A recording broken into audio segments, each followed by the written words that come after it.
I received a letter. A plain, white envelope, no return address. When I opened it, I saw numbers. A lot of numbers.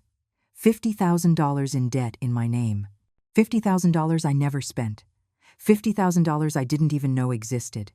And in the bottom corner, a small, almost invisible note. Special event, the Grand Palace Ballroom. That's when I knew. That's when my world split in two. My name is Helen Morales. I am 71 years old. I live alone in a small house at the end of a quiet street where everyone knows each other, but nobody asks too many questions. My life is simple now. I get up early, brew coffee in the same coffee maker I bought 30 years ago, water the plants on the porch, and wave to Sharon when she walks by with her dog. Sometimes she stops, and we talk about the weather, about the news, about nothing important. That's how my days go. No alarms, no surprises, or so I thought. The house is too quiet. There used to be noise here. Children's voices, fights over the bathroom, dishes breaking, laughter in the kitchen. Now there's just the hum of the refrigerator and my own footsteps on the hardwood floors that creak in the same old places. I have 3 bedrooms I don't use anymore. One was Mark's, my son. The other was my sewing room, where I spent so many nights mending school uniforms, darning socks, making last-minute Halloween costumes. The third was a guest room for guests who never came. Now, all the doors are closed. I don't go in there, there's no point. Mark is my only son. He's 46 years old, and he's a lawyer. Successful, or so everyone says. He works at a major law firm downtown, drives a brand new car, and lives in an apartment I've never even visited because it's too far, Mom, and the traffic is impossible.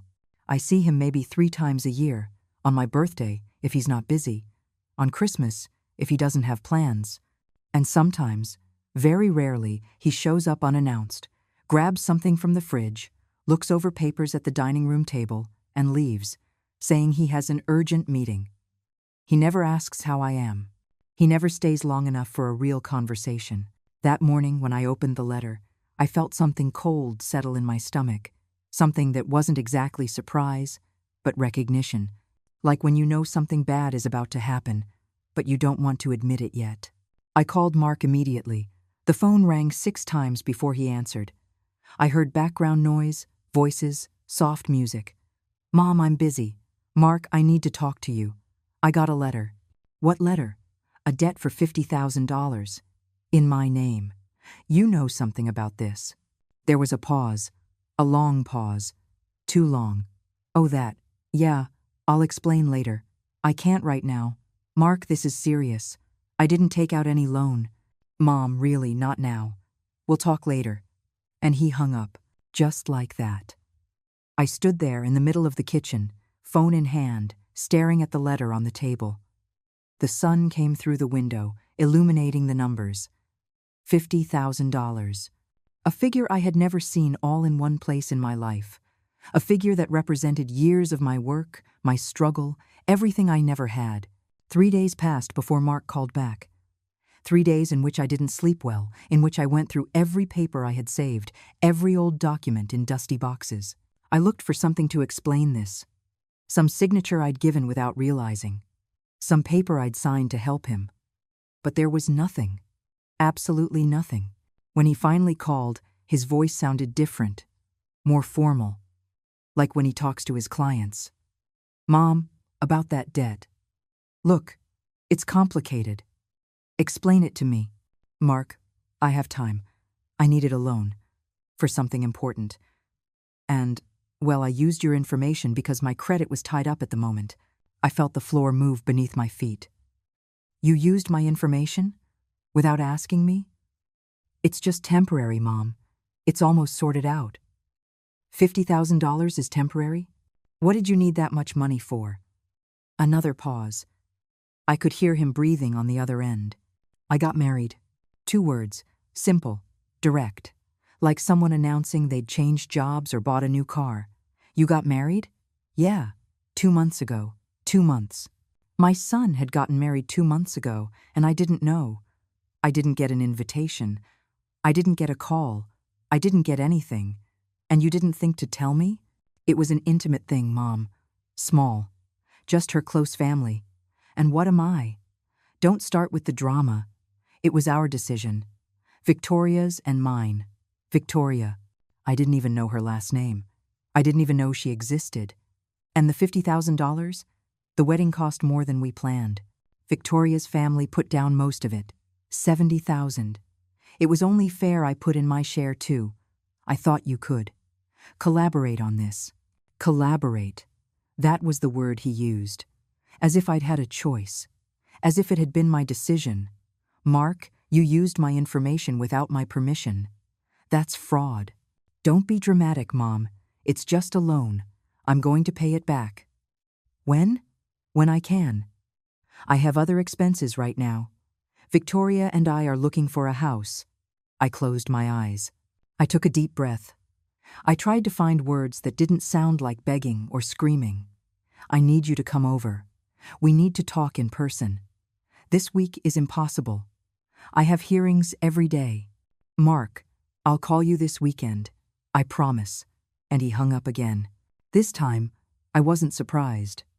This time, I just sat at the kitchen table, staring at the letter, feeling something I hadn't felt in a long time, something that wasn't exactly sadness. It was deeper than that.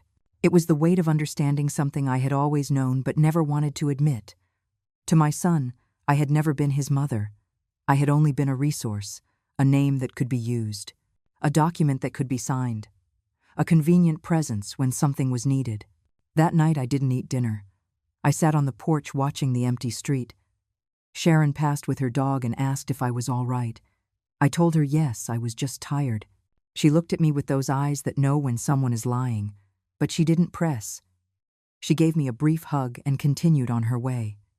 I stayed out there until it was completely dark, until the lights in the neighboring houses went out one by one, until there was only the sound of crickets and my own breathing. And in that silence, I made a decision. I wasn't going to scream. I wasn't going to beg. I wasn't going to cry at his door asking for explanations. I was going to do something different, something he would never expect from me. I was going to find out exactly what he had done, and then I was going to act. I couldn't sleep that night. I lay awake staring at the ceiling, listening to the living room clock strike every hour. At 3 a.m, I got up and went to the kitchen. I made chamomile tea, the same kind I used to make when Mark was little and had nightmares. I sat at the table and let the memories come. I didn't push them away. I didn't stop them. I just let them arrive like waves. Mark was born on a Tuesday in October. It was raining so hard the streets flooded, and we had to wait hours before the ambulance could get through. His father, my husband Robert, held my hand the whole time. He promised me everything would be okay, that we would be a happy family, that our son would have everything we never had. And when Mark finally arrived, small and red and screaming with all his might, Robert cried. I saw him cry for the first and only time in the 12 years we were together. Robert died when Mark was 8. An accident at the construction site where he worked. A beam gave way, a blow that was too hard. They called me from the hospital, but by the time I got there, it was too late. I couldn't say goodbye. I couldn't tell him I loved him. I couldn't tell him anything. I could only sign papers and accept condolences from people I barely knew.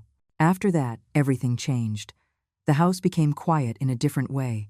It wasn't the absence of noise. It was the absence of life. Mark became quiet. He stopped playing.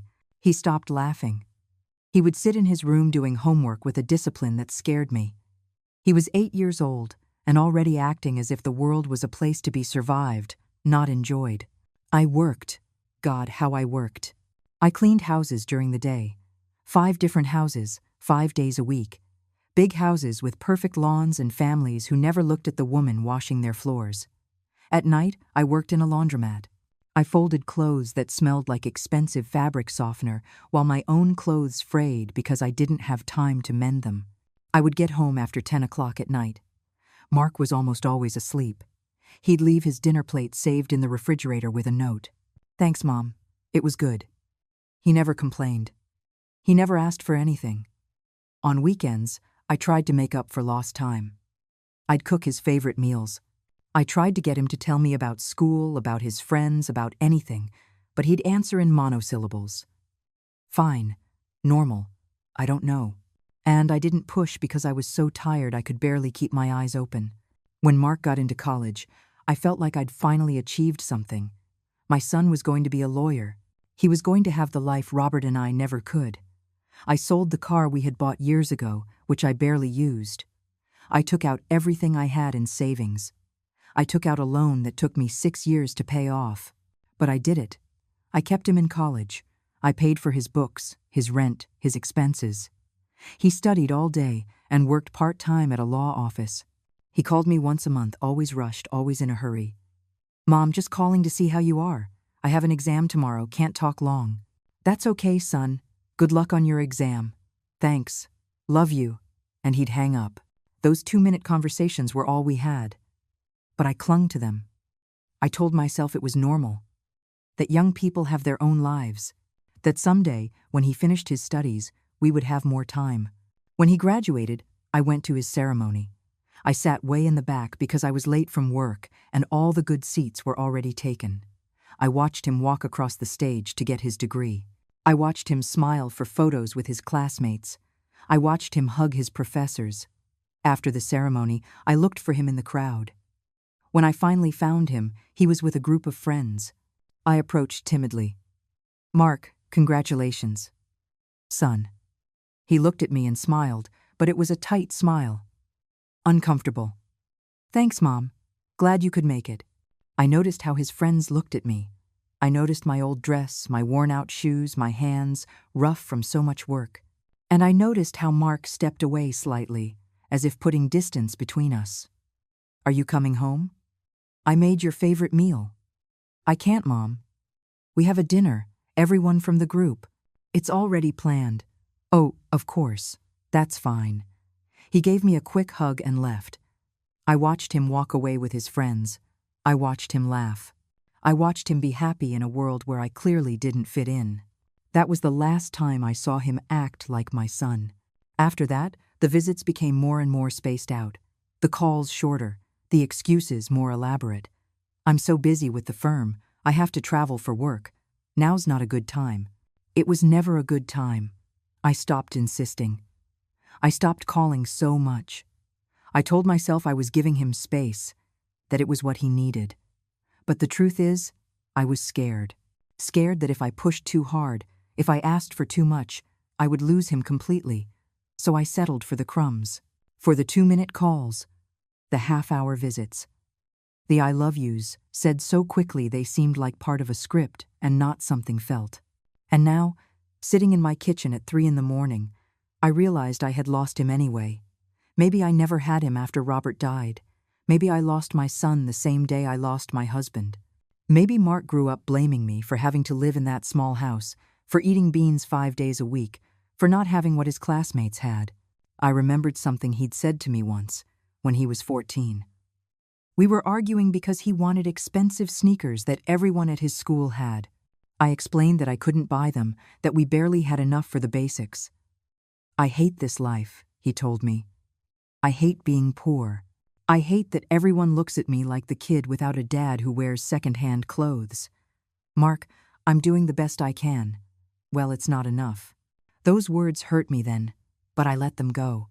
I told myself he was a frustrated teenager, that he didn't mean it, that when he grew up, he would understand. But he never understood. Or maybe he did understand and simply decided that I was to blame for everything he lacked. The tea in my cup grew cold without me touching it. Outside, the sky was beginning to lighten. I heard the garbage truck pass down the street. I heard the birds begin their morning songs. Life went on as usual, but something inside me had changed.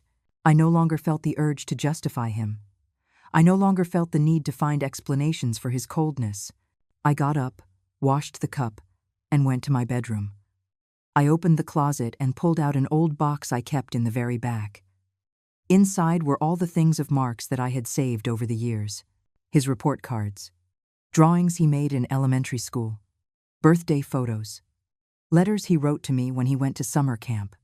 One in particular said, "Mom, I miss you so much. When I get back, let's make cookies together like before. I love you more than anything in the world."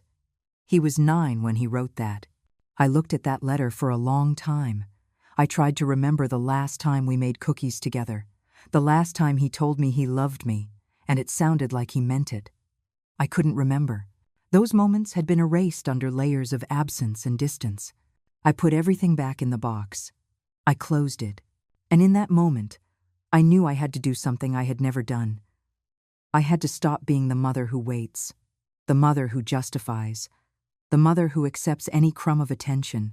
I had to become someone different, someone Mark had never known, someone who was not going to stand by quietly while she was being used. A week went by with no word from Mark. A week in which every time the phone rang, my heart leaped, hoping it was him. But it was never him. It was Sharon asking if I needed anything from the store. It was a robocall offering insurance. It was the silence mocking me. On Friday afternoon, he finally called. "Mom, sorry I didn't call sooner. It's been crazy at work." I bit my tongue. I said nothing about the 7 days I'd spent waiting. The 7 days I'd spent staring at that $50,000 letter. "Mark, we need to talk about the debt." I know. That's why I'm calling. Victoria and I want to invite you to dinner this Sunday, so you can meet her formally, so we can talk about everything calmly. Something in his voice made me hesitate. It sounded too rehearsed, too perfect, like when salespeople knock on your door with a smile that doesn't reach their eyes. "This Sunday? Yes, we'll send a car for you at 6. Victoria is excited to meet you. I tell her about you all the time." That last sentence sounded so false it almost made me laugh. If he always talked about me, why hadn't he invited me to the wedding? Why hadn't he introduced me before he got married? But I didn't say any of that. I just accepted. "All right, I'll be there." "Perfect. You're going to love Victoria. She's incredible. Very cultured, very educated. Her family is very respected here. Very cultured, very educated, respected family." Every word was a reminder of everything I wasn't, of everything my family never was. "I'm happy for you, son." "Thanks, Mom. We'll see you on Sunday then." He hung up before I could say anything else. I sat there wondering why I had agreed. Why hadn't I demanded immediate answers about the debt? Why was I still acting like everything was fine, when clearly nothing was fine? On Saturday, I cleaned the house from top to bottom, even though no one was coming over. I needed to keep my hands busy. I needed not to think. But as I cleaned, my mind wouldn't stop. Why did they want to see me now? Why, after getting married in secret, after using my information for a loan I never authorized, did they suddenly want to introduce me to his wife?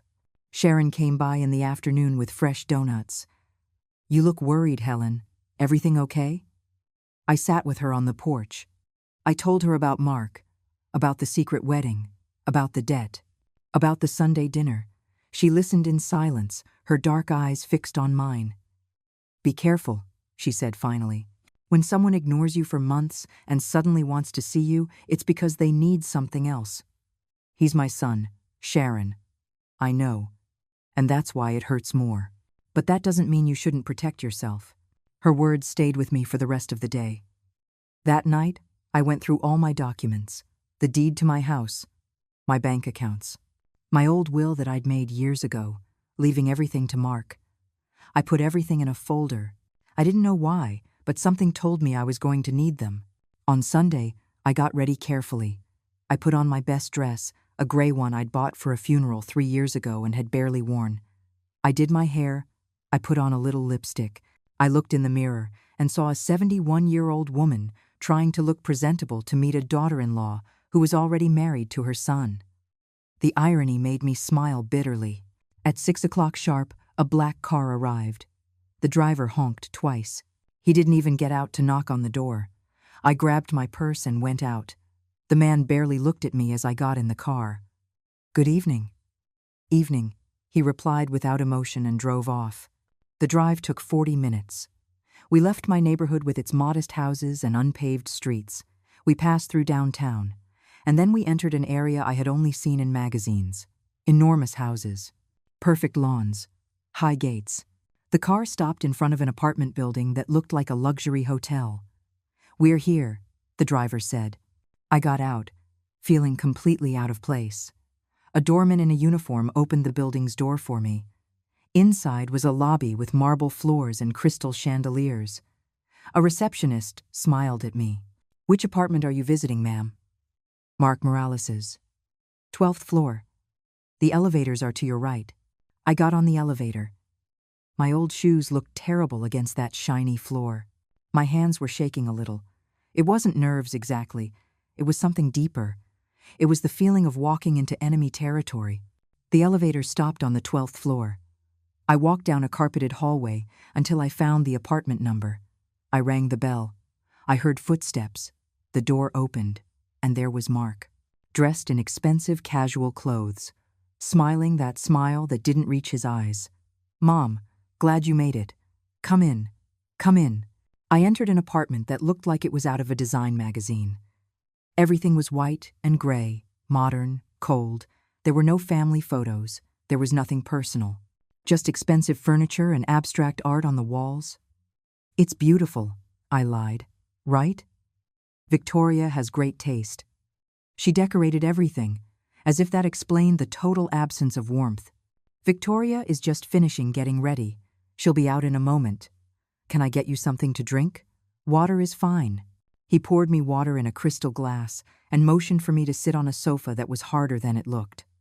I sat on the edge, with my purse in my lap, feeling like an unwanted guest. Mark sat across from me. There was an uncomfortable silence. "So," he began, "about the debt." Before he could answer, I heard heels clicking on the floor. I turned, and I saw her. Victoria. She was everything I was not. Tall, thin, dressed in designer clothes. Her blonde-dyed hair perfectly styled. Flawless makeup. Jewelry that probably cost more than all my furniture combined. She looked at me with a smile that wasn't really a smile. It was an assessment, and from the way her eyes scanned me from head to toe, I knew exactly what she had decided about me. "So, you're Helen," she said. "Not mother-in-law, not Mark's mom. Just my name," said in a tone that made it sound like something ordinary. "It's a pleasure to meet you," I said, getting up to greet her. She extended her hand. Not even a polite hug. A brief handshake, her cold fingers against mine. "Likewise, Mark has told me so much about you." Another lie so obvious it almost hurt to hear. The three of us sat down. Victoria next to Mark, me alone on the sofa opposite them, like it was a job interview I had already failed. "Well," Mark said, "I think it's time we spoke honestly." There it was. The real reason for this dinner. It wasn't to get to know me. It wasn't to include me in their lives. It was to ask me for something else. "I'm listening," I said, keeping my voice calm. Mark exchanged a look with Victoria. She nodded slightly. "Mom, about the house." My heart stopped. "What about the house?" "Victoria and I have been thinking. That place is too big for you, all alone. It's old. It needs a lot of repairs. And frankly, it's not safe for you to live there alone at your age. I am perfectly fine in my house." I know. But hear me out. We have a proposal." Victoria leaned forward. Her perfume was so strong it made me dizzy. "Helen, we could help you. Sell the house, get you a smaller, more manageable place, closer to medical services. It would be better for you." "I don't want to sell my house." "But Mom," Mark said, with that lawyer voice he probably used in court, "think about it practically. With the money from the sale, you could live comfortably, without worries. And the $50,000 debt would be paid off too, of course," Victoria added with a sweet smile that didn't reach her eyes. There it was, the real motive.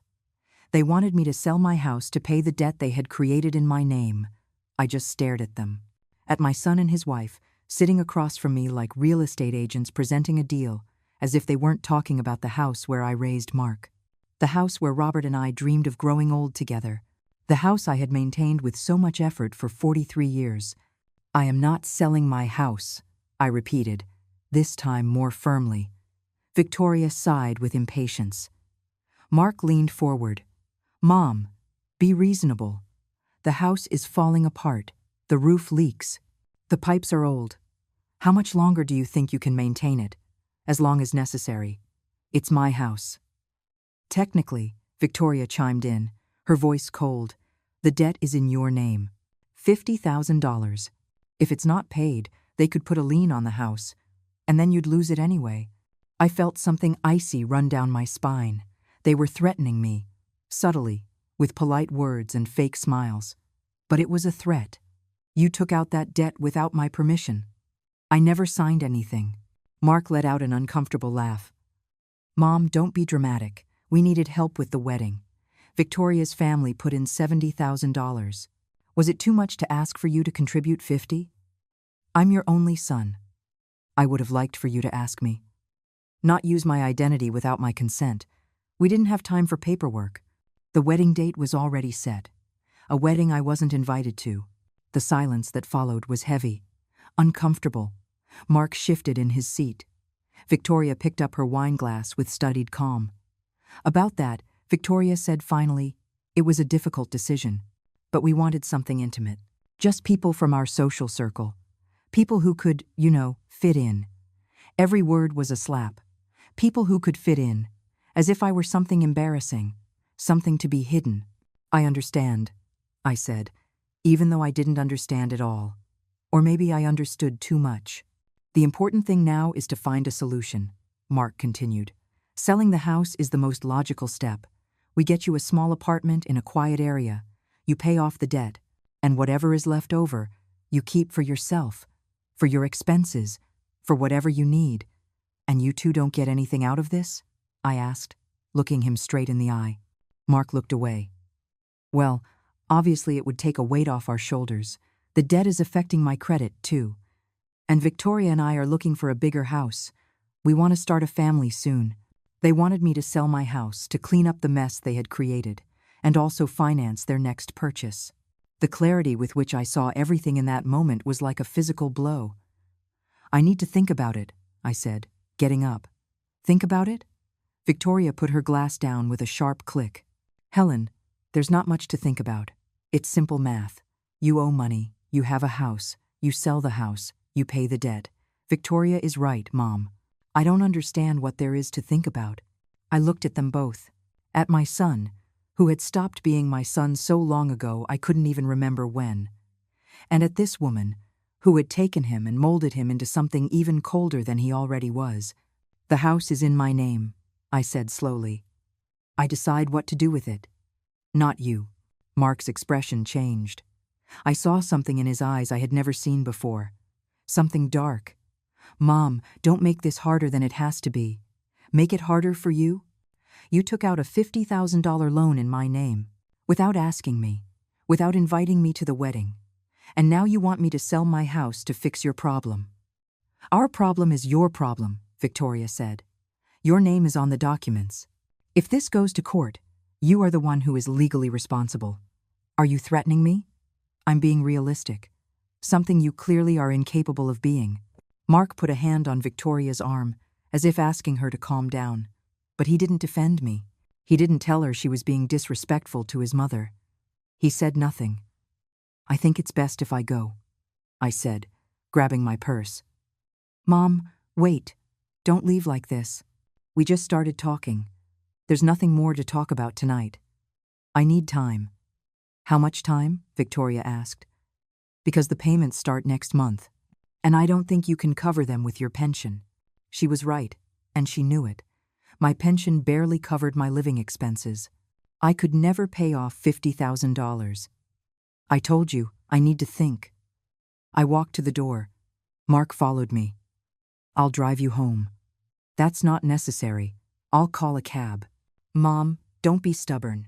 I stopped at the door and looked at him. Really looked at him. I tried to find the little boy who had once written to me that he loved me more than anything in the world. But that boy was long gone. In his place was a man I no longer recognized. Did you ever love me, Mark? Or was I always just something you had to put up with? He blinked, surprised by the question. Of course I love you. You're my mother. You didn't answer the question.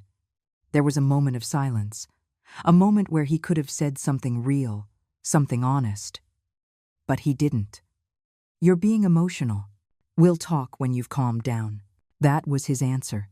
After everything. After years of absence, of coldness, of indifference. I was being emotional. I rode down in the elevator alone. I crossed the elegant lobby. I walked out into the street, where it was already dark. I called a cab and gave the driver my address in a shaky voice. During the entire ride home, I didn't cry. I couldn't. It was as if something inside me had frozen. When I got home, it was dark and silent. I went inside and locked the door. I sat in the living room without turning on the lights. And there, in the darkness of my own home, I finally understood something I had been denying for years. Mark had never seen me as his mother. He had seen me as an obligation, as someone who had given him a life he considered inferior. And now that he didn't need me for anything else, he just wanted me to clean up his financial mess. The phone rang. It was him. I let it ring until it went to voicemail. It rang again. I ignored it. 5 more calls in the next 20 minutes, all unanswered. Finally, a text message arrived. "Mom, I know you're angry, but think about what we said. It's the best for everyone. I'll call you tomorrow." The best for everyone. Those words repeated in my mind. The best for everyone meant the best for him and Victoria. I wasn't part of that equation. I got up and went to the kitchen. I took out the debt letter and put it on the table. I looked at it under the harsh light of the lamp. $50,000, a figure that represented their wedding, their celebration, their new life, a life where I had no place. But that letter was also evidence. Evidence that they had used my identity, my personal information, without my consent. And although I didn't know much about the law, I knew that had to be illegal. I picked up my phone and searched the internet, using someone else's identity without permission. The results were clear. Identity theft, a federal crime, prison time. My son had committed a crime against me. And as that reality settled in, I felt something I hadn't felt in a long time. It wasn't sadness. It wasn't pain. It was absolute clarity. The fog of years of justifying his behavior, of excusing his coldness, of blaming myself for not being enough, finally lifted. Mark and Victoria had miscalculated. They thought I was a weak old woman who would do as she was told, who would sell her house without a fight, who would accept whatever scraps they offered. They didn't know me at all. On Monday morning, I woke up with a clarity I hadn't felt in years. I hadn't slept well, but I wasn't tired. I was alert, focused. I made coffee and sat down to think calmly. I needed help. I needed someone who understood laws, documents, how to protect myself. But I didn't know anyone like that. I didn't have money to hire an expensive lawyer like the ones Mark surely knew. I was washing my cup when I heard a knock on the door. It was barely 8 o'clock in the morning. I looked out the window and saw an unfamiliar car parked in front of my house. A woman was getting out of it. It took me a moment to recognize her. When I did, my heart skipped a beat. Megan Foster. I hadn't seen her in almost 15 years. The last time was when she moved out of the neighborhood with her 2 young children, fleeing a husband who beat her. I had helped her back then. I lent her money for the security deposit on her new apartment. I gave her clothes for the kids. I never asked for anything back. When she tried to pay me back a year later, I told her to save it for her children. I opened the door before she could knock. "Megan?" She smiled. She was older, with gray streaks in the hair that used to be jet black, but her eyes were still the same, warm, honest. "Helen, it's been so long." We hugged on the doorstep. She smelled of soft perfume and soap. When we separated, I saw she was wearing professional clothes. A gray suit, low heels, a briefcase. "Please, come in. Do you want some coffee?" "I'd love some." We sat in the kitchen. I made fresh coffee while she looked around with nostalgia. "The house looks the same, as if time hasn't passed." "Time passes," I said, pouring her a cup. "It's just that some places stay still while everything else changes." She took a sip and sighed. "I've thought about you so many times over the years. About what you did for me. For my kids. I didn't do anything extraordinary. I just helped a neighbor. You did more than that. You saved my life, Helen. Literally. If I hadn't had that money for the deposit, I would have had to go back to him. And I don't know if I would have survived." I didn't know what to say. I had never thought of it that way. How are your children? Her face lit up. They're grown. Fernando is in college studying medicine. Patricia got married last year to a good man. They're going to make me a grandmother soon. I'm so happy for you, Megan. And I graduated too. I studied accounting while I was working. Now I have my own office.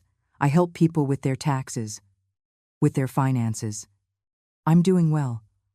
I realized the briefcase she carried was professional. Megan had built a life. She had saved herself. But I didn't just come to visit, she said, her tone turning serious. I came because I found out about something that worries me. My stomach tightened. What did you find out? I work with several banks processing financial documents. Last week, I was reviewing loan applications, and I saw your name, Helen Morales, with a $50,000 debt that was taken out 2 months ago. I froze. You saw my documents? Yes. And something didn't add up. You would never take out a loan like that. I know you. You're careful with money. So, I dug a little deeper. I shouldn't have.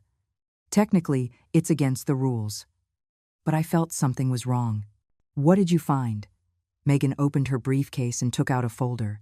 The loan application was made online, from an IP address that I traced to an office building downtown, not from your house. The digital signature doesn't match your signature on other documents I have on file. And most importantly, the money never went to your account. It went directly to an event company. She put papers on the table. Documents with numbers and dates I could barely understand. Mark, I whispered. Your son is a lawyer, right? I nodded. He would know how to do this. How to use your information without it being immediately obvious. But he left a trail. There's always a trail. Megan, I don't know what to say. Don't say anything yet. Let me show you everything. She spent the next hour showing me every document, every transaction, every detail of the fraud my son had committed. The loan didn't just cover the debt. There were other transactions.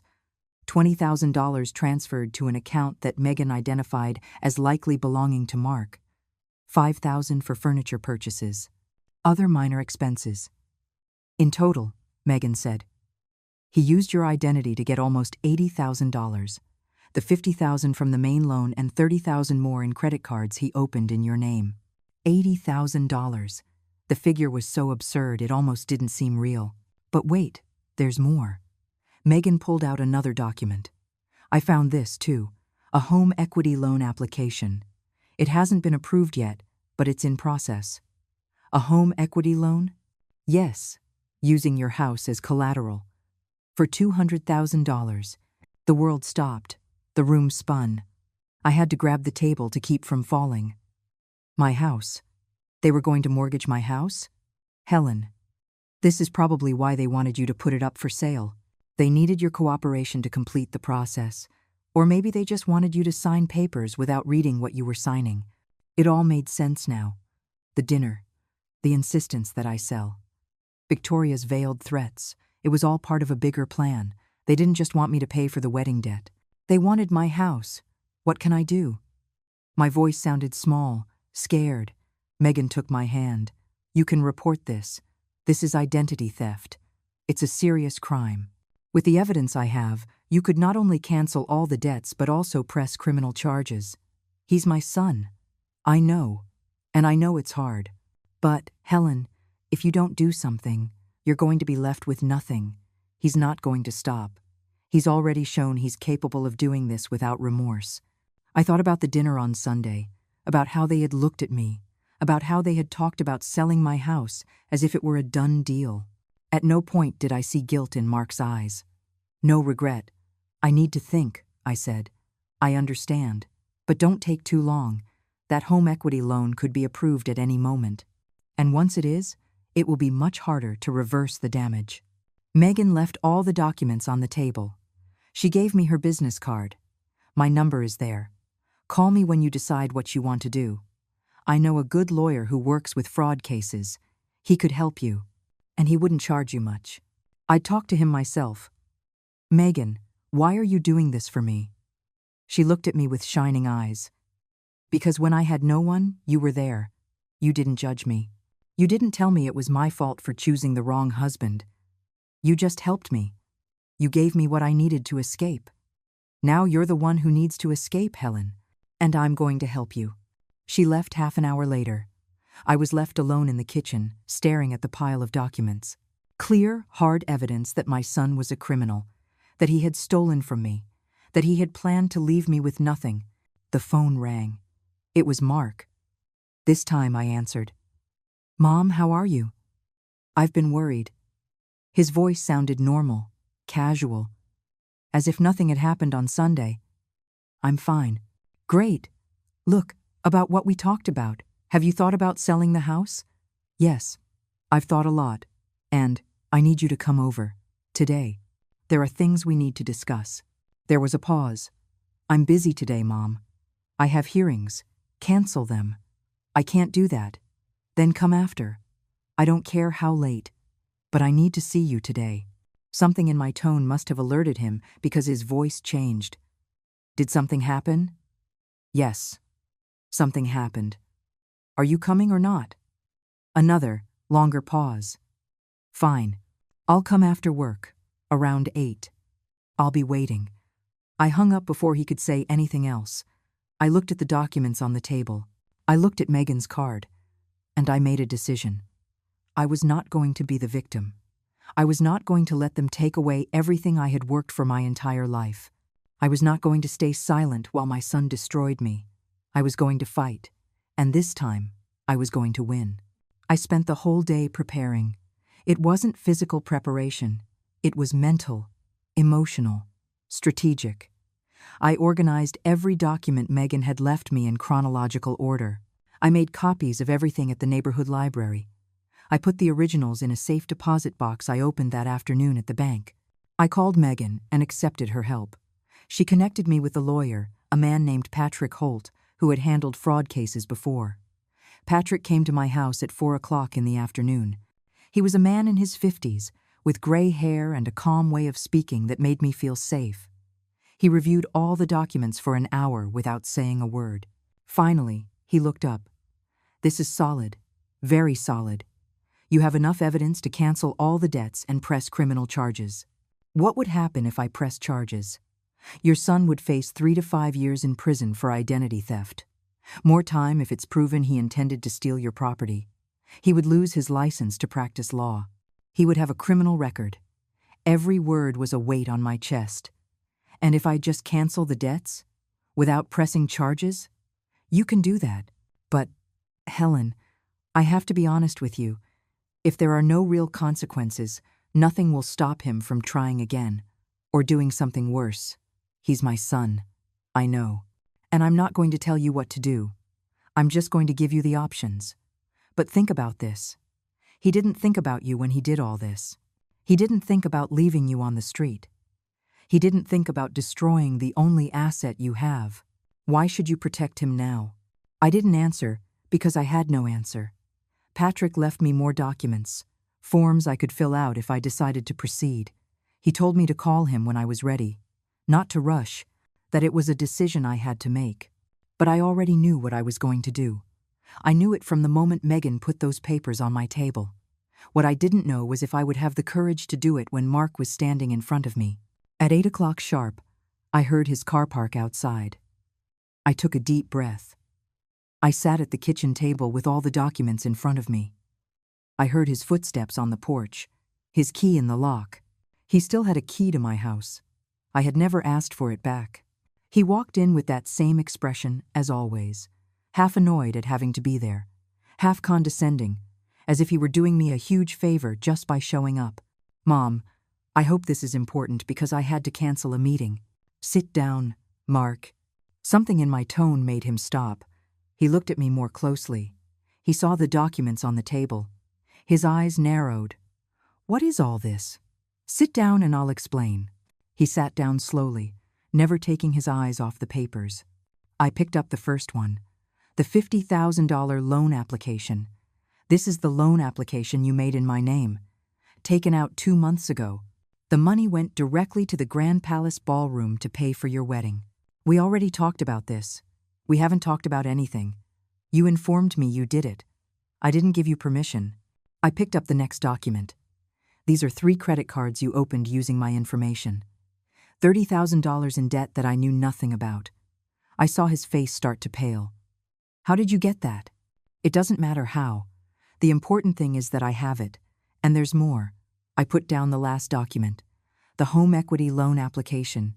This is an application to mortgage my house for $200,000. Also in my name. Also without my consent. Mark stood up abruptly. Who gave you these documents?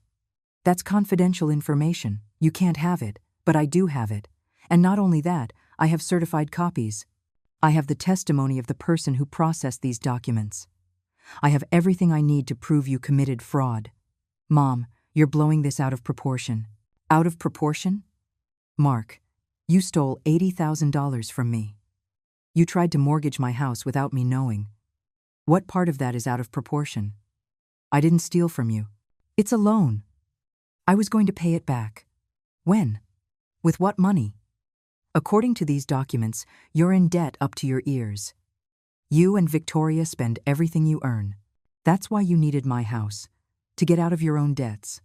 You don't know what you're talking about. I know exactly what I'm talking about, and the saddest part is that if you had asked me for help, if you had told me the truth, maybe we could have found a solution together. But you didn't. You lied to me. You used me. And then you had the nerve to sit me down in that apartment and tell me to sell my house as if it were the most logical thing in the world. Mark paced back and forth in the kitchen. I saw him thinking. I saw his lawyer brain looking for a way out. Fine, you're right. I made a mistake. I should have told you. But Mom, I'm your son. You're not going to report me. You're not going to destroy my career over this. Why not? What? Why wouldn't I report you? Give me one reason. Just one reason why I should protect you after what you did.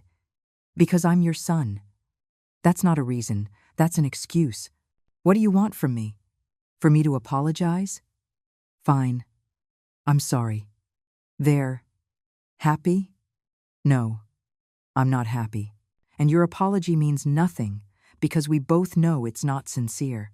He sat down again. He put his hands on the table. When he spoke, his voice was different, more sober, more calculating. Mom, listen to me. I know you're angry. You have a right to be. But think about what would happen if you reported me. I would go to jail. I would lose my job, my reputation, everything I've worked for. Do you really want that? Do you want to be the mother who destroyed her son? You destroyed yourself, Mark. I'm just deciding if I'm going to let you destroy me in the process. Don't be dramatic. Dramatic? You wanted to leave me homeless, with nothing. And I'm the one being dramatic? We were going to get you an apartment that you would control, where you would decide if I could stay or not, where I would be a burden, a nuisance, something you had to put up with. I never said that. You didn't have to. I saw it in your eyes on Sunday. I saw it in the way Victoria looked at me, like I was trash, like I was something embarrassing. Mark rubbed his face with his hands. Victoria can be a little direct, but she doesn't mean any harm by it. Victoria despises me, and you let her. More than that, you agree with her. That's why you didn't invite me to the wedding, because you were embarrassed to have me there, with my old clothes and my rough hands and my simple life. That's not true. Don't lie to me anymore. At least have the decency to be honest now. There was a long silence. Mark stared at the table. His shoulders slumped a little. What do you want me to do? He finally asked. I want you to sign this. I put a document in front of him that Patrick had prepared. It was a full confession, admitting to the fraud, agreeing to cancel all the debts, waiving any claim to my property. If you sign this, I won't press criminal charges. The debts disappear from my name. You become responsible for paying them, and you never ever use my information for anything again. And if I don't sign, then tomorrow morning, I go with Patrick Holt, my lawyer, and we press charges, identity theft, attempted theft, everything. You would ruin me. No, Mark. You already ruined yourself. I'm just deciding if you're going to sink me with you or not. He took the document. He read it slowly. I saw his jaw tighten. I saw his hands tremble slightly. For the first time in years, I saw my son without his mask of control. I saw real fear in his eyes. If I sign this, Victoria is going to find out. She's going to know we're in financial trouble. You should have thought of that before. She comes from a family with money. She has expectations. Those aren't my expectations. They're yours and hers, and they are not my problem. Mark put the document down on the table. I need time to think. No. You sign now, or I go to the police tomorrow. You choose. Mom, this is blackmail. No, this is justice. Something you, as a lawyer, should understand. We looked at each other, mother and son. But in that moment, we were two strangers, two people on opposite sides of a table, making decisions that would change everything. Finally, Mark picked up the pen. Mark signed the document with a trembling hand. Every letter was a blow to his pride. Every signature, an admission of defeat. When he finished, he pushed the papers toward me without looking me in the eye. Is that it? Are you happy now? This isn't about being happy, Mark. This is about protecting myself from you. He stood up abruptly. His chair scraped against the floor, making a horrible noise. I can't believe you're doing this. I'm your son, and I'm your mother. But that never meant anything to you, did it? I did the best I could. After Dad died, I had to grow up too fast.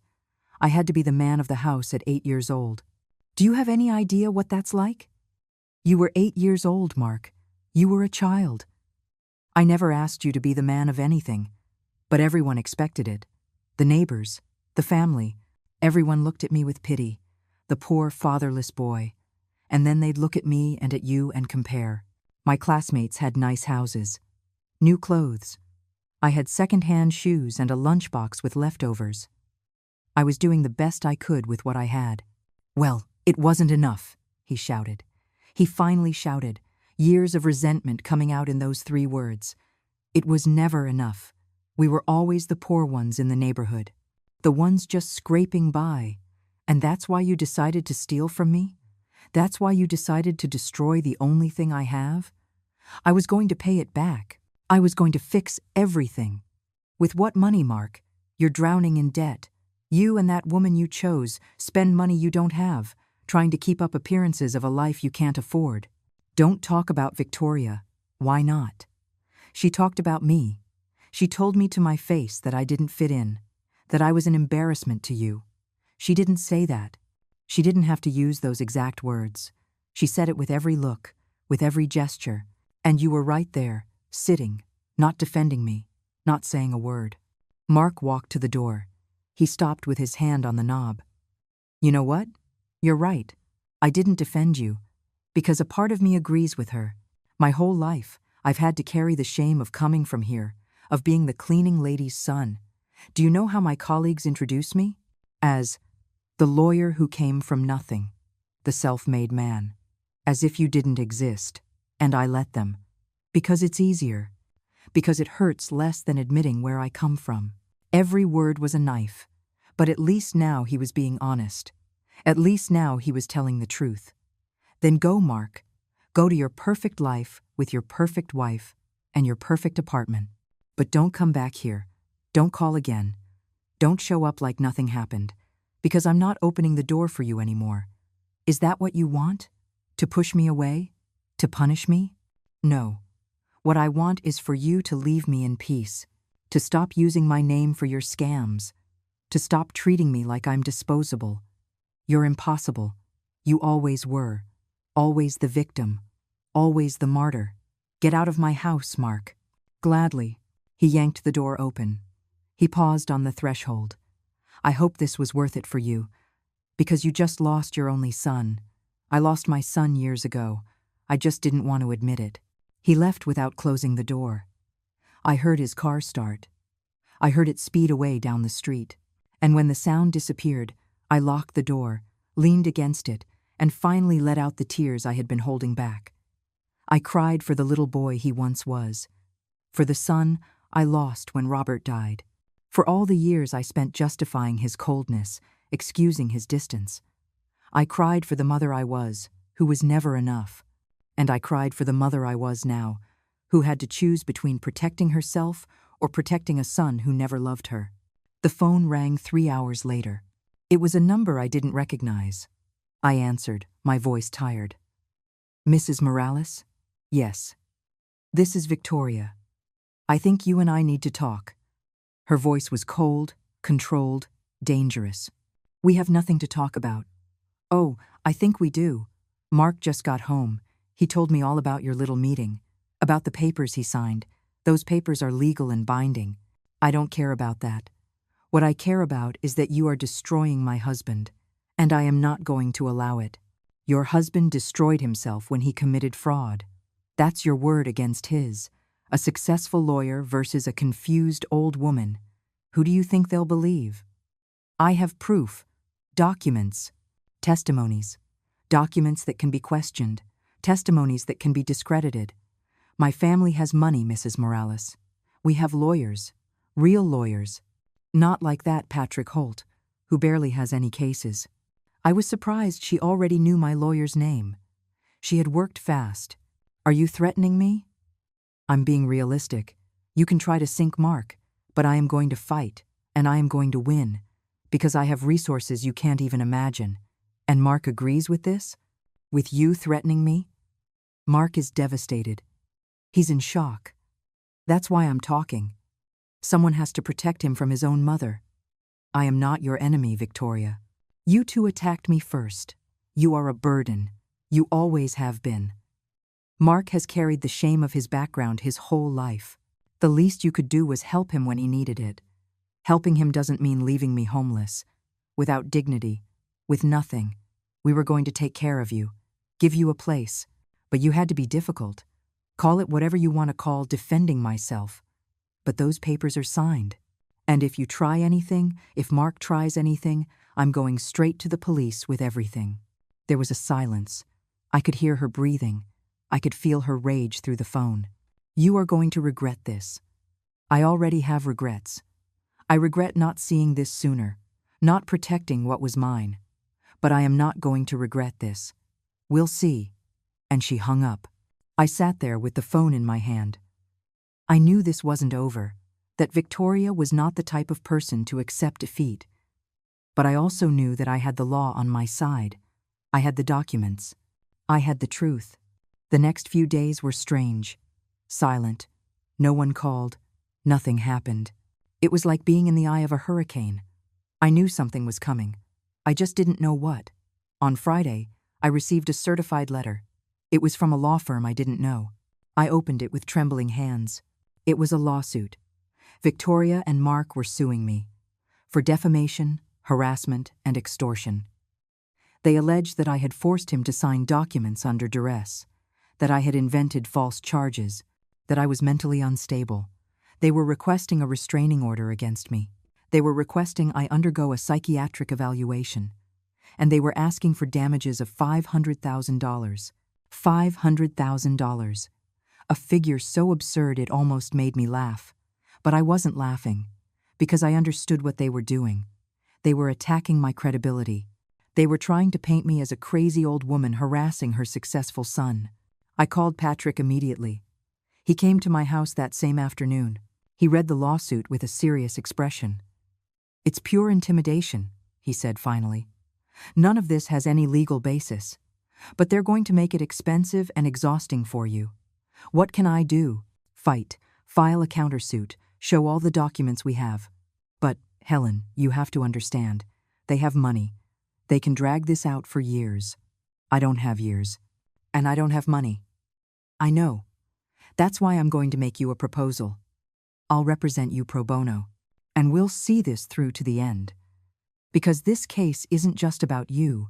It's about all the elderly people who are abused by their own families, and they need to see that it's possible to win." I looked at this man I barely knew. He was willing to fight my battle without expecting anything in return. Why would you do this? Because it's the right thing to do, and because someone has to. That night I didn't sleep. I sat on the porch looking at the stars, thinking about everything I had lost, about everything I could still lose. But I also thought about something else. I thought about all the mothers like me, the ones who were used, the ones who were discarded. the ones who stayed silent because they didn't know they could fight. And I made a decision. I was going to fight. Not just for me, for all of us. On Monday morning, Patrick and I filed our countersuit. We didn't just respond to their absurd accusations, we attacked. We filed formal charges of identity theft. We attached every document Megan had found, every transaction, every forged signature, every illegal transfer. And we added something else. A civil suit for emotional distress and financial elder abuse. We asked for triple what they had asked for, $1.5 million. I didn't expect to win that amount, but Patrick was right. It was a tactic. It was showing them that I was not going to be intimidated, that I was not the weak old woman they thought I was. The response came faster than I expected. 2 days later, Mark's law firm called Patrick. They wanted to negotiate. Patrick put the phone on speaker so I could hear. My client is willing to drop the lawsuit if Mrs. Morales drops her charges. No, I said, before Patrick could respond. The charges stand. Mrs. Morales, you have to understand this is going to be long and costly for both parties. I have all the time in the world. And a lawyer who's working for free because he believes in justice. Can you say the same? There was an awkward silence. Let me speak with my client. They hung up. Patrick looked at me with something resembling pride. You hit them where it hurts, the money. If this goes to trial, they're going to spend hundreds of thousands in legal fees, and they're going to lose. Because the evidence is irrefutable. How long will it take? If it goes to trial, months. Maybe a year, but I don't think it will get that far. They're going to look for a settlement. He was right. A week later, I received a direct call. It was Mark. His voice sounded different, tired, defeated. Mom, we need to talk. Talk to my lawyer, please. Just 5 minutes. You and me.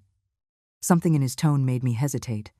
It wasn't the arrogance from before. It was something more human. 5 minutes, here at my house, with Patrick present. Fine. He arrived the next day. Mark alone. No Victoria. He looked gaunt. He had lost weight. He had deep dark circles under his eyes. He sat across from me at the same table where he had signed the confession weeks ago. Victoria left me, he said, without preamble. I didn't feel triumph. I didn't feel satisfaction. I just felt a strange emptiness.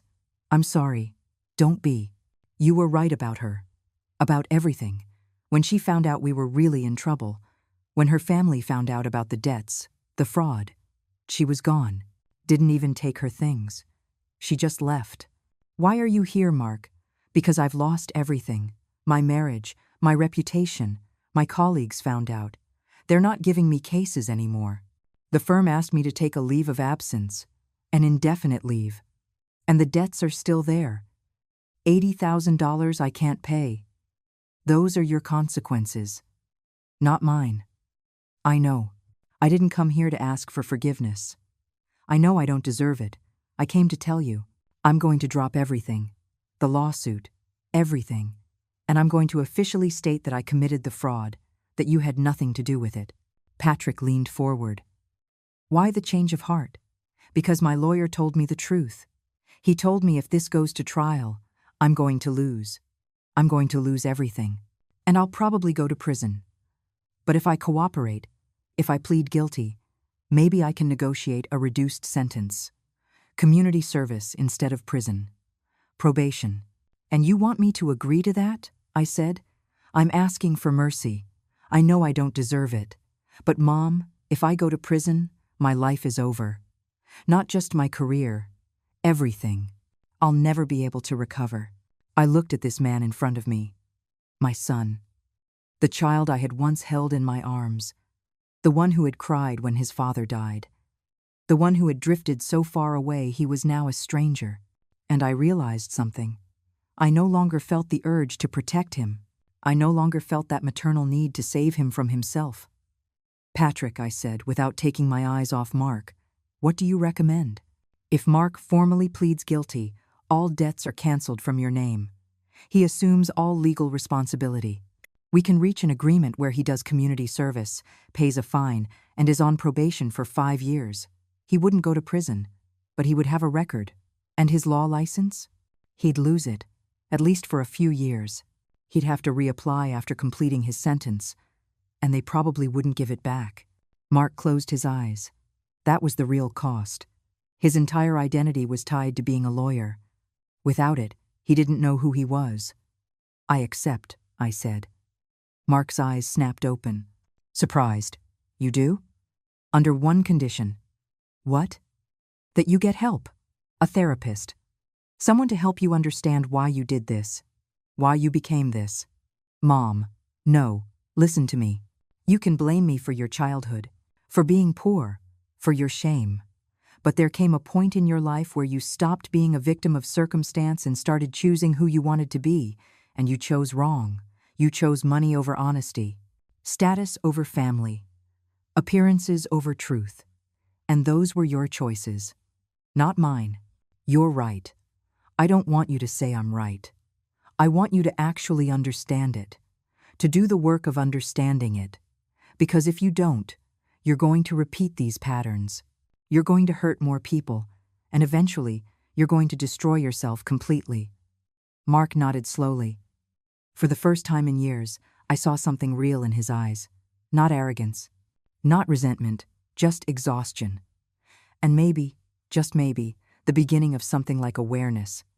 I'll do what you ask, he said. I'll get help. Patrick prepared the documents. Mark signed them all. The guilty plea, the community service agreement, the waiver of any claim to my property, a commitment to pay the debts on an extended payment plan. Everything was documented, legal, irrevocable. When he finished, Mark stood up. He just stood there, as if he wanted to say something else, as if he was searching for the right words. Do you think, someday, that we could? I don't know, Mark. Honestly, I don't know. Maybe, if you do the work, if you really change. But it won't be like before. Because before was me accepting crumbs. And that's over. I understand. And, Mark, one more thing. If you ever have children, if you ever get the chance to be a father, remember this. Remember what it feels like to be betrayed by someone who is supposed to love you. And don't do it to them. His eyes filled with tears. He nodded, unable to speak, and he left. The news spread quickly. In my neighborhood, in Mark's circles, in his professional world, the successful lawyer who had committed fraud against his own mother, some people called to offer support. Sharon came by every day with food, with company, with silent hugs that said more than words. Megan came too. She brought me flowers. You did it, she said. You really did it. I couldn't have done it without you. Yes, you could have. But I'm glad I could help. I'm glad I could pay back even a little of what you did for me. But there were others. Those who thought I had been too harsh. Those who said, he's your son, you should forgive him. Those who believed a mother should never do such a thing, no matter the circumstances. Those comments hurt, but they didn't define me anymore. One afternoon I received a letter, no return address. I opened it curiously. Inside was a handwritten note. Dear Mrs. Morales, we don't know each other, but I read about your case in the news. I was also scammed by my son. I lost my life savings. But I never had the courage to report him. Seeing that you did, it gave me hope. It gave me the strength to at least seek legal help. I want you to know that you are not alone, and that you did the right thing. Gratefully, an anonymous mother. I read that letter 3 times. I cried. But not from sadness, from something more complex. From knowing that my pain had served a purpose, that my decision to fight had opened a door for other women who were suffering in silence. That night, I sat on the porch like so many other nights, but this time was different. The house was still mine. My name was clear. And though I had lost my son, I had gained something more important. I had gained myself, my dignity, my right to exist without being used. I looked at the stars. I thought about Robert. I wondered what he would think of all this. And somehow, I felt he would be proud. Not because I had destroyed our son, but because I had finally found the strength I always had but never knew how to use. 6 months passed from the day Mark signed those documents. 6 months in which my life changed in ways I never imagined. They weren't dramatic changes. I didn't move into a mansion or win the lottery. They were deeper changes. Changes in how I saw myself, in how I took up space in my own life. The first thing I did was fix up the house. Not to sell it, to keep it. I hired someone to repair the roof. I painted the walls a soft yellow that made everything feel brighter.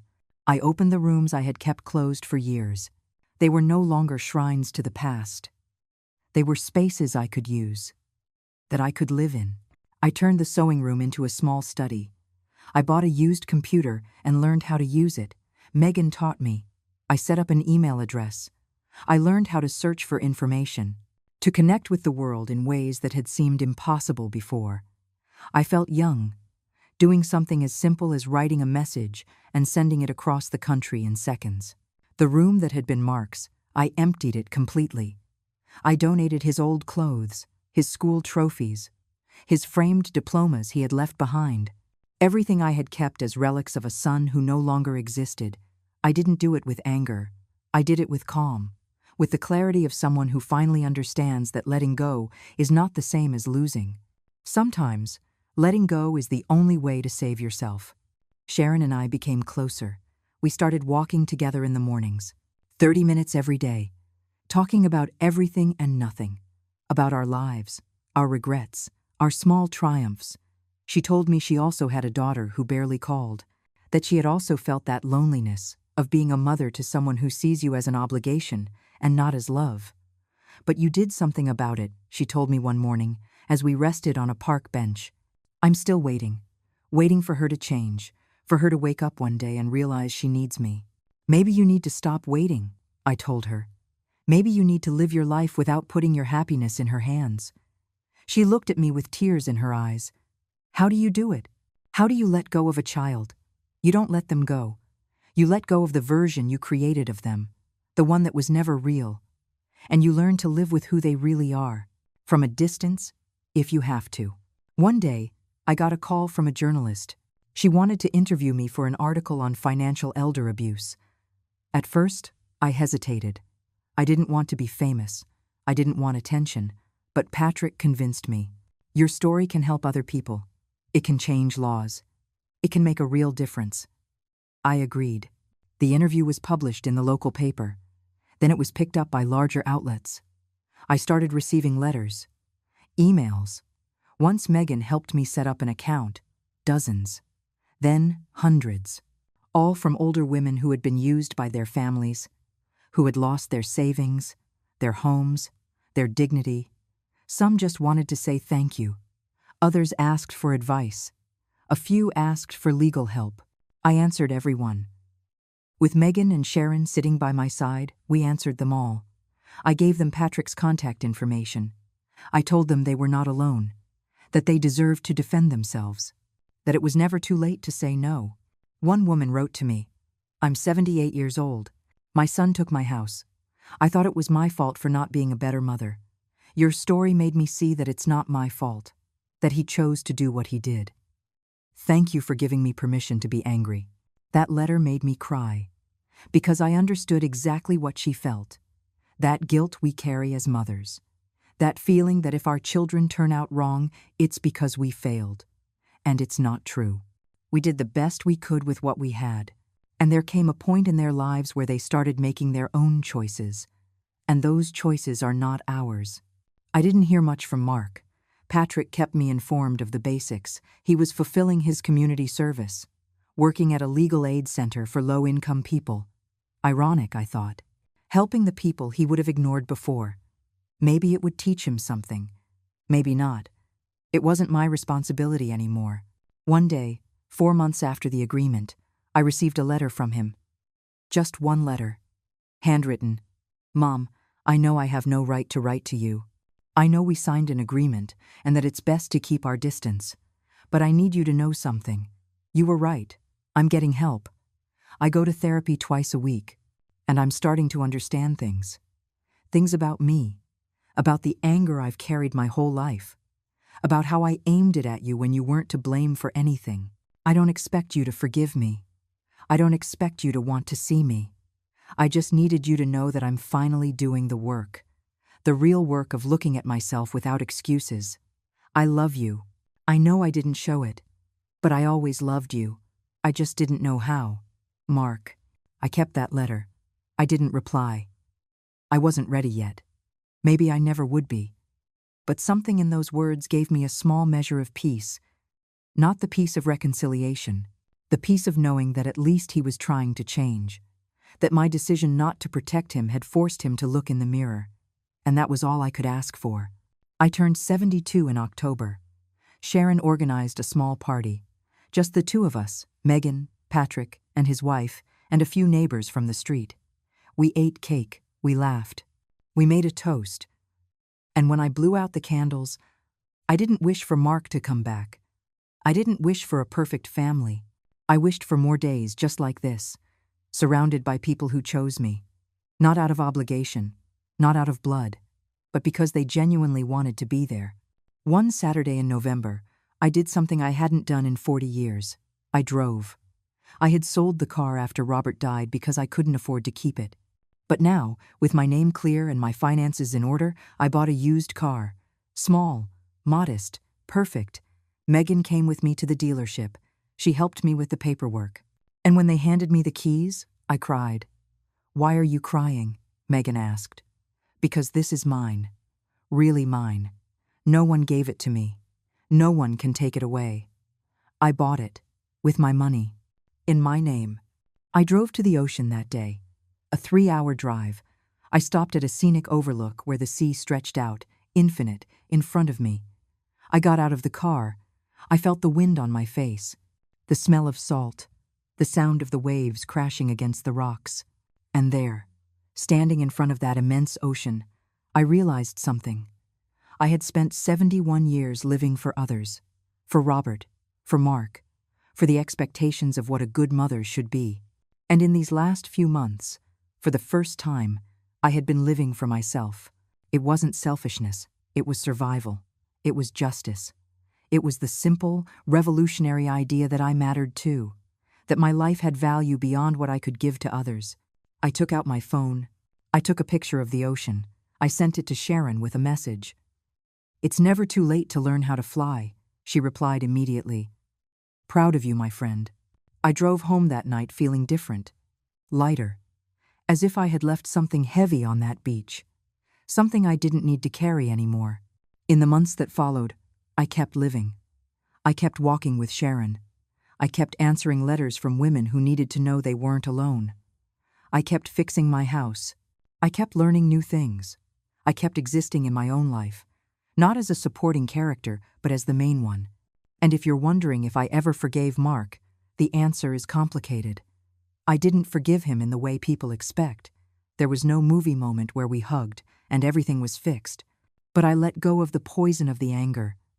I let go of the need for him to be different. I accepted that this was what we had, and that maybe, someday in the future, if he really did the work, we could find a new way to know each other, but it would be on my terms, not on his. If you are listening to this and you see yourself in my story, if you have a son or a daughter or a family that uses you, that manipulates you, that makes you feel like you are worthless, I want you to know something. You deserve more. You deserve respect. You deserve dignity. And it is never, ever too late to stand up for yourself. It won't be easy. They will tell you that you are cruel, that you are a bad mother. That family is forever. But the family that destroys you is not family. It's something else. Something you have the right to leave behind. I am 72 years old. And I am finally living. I am finally free. And if I could do it, you can too. Thank you for listening to my story. Thank you for being here. If it helped you in any way, if it made you feel less alone, then it was worth sharing. Leave me a comment. Tell me your story. Because we all deserve to be heard. We all deserve to be seen. And remember, it's never too late to choose yourself. Until next time, and may you find your own ocean.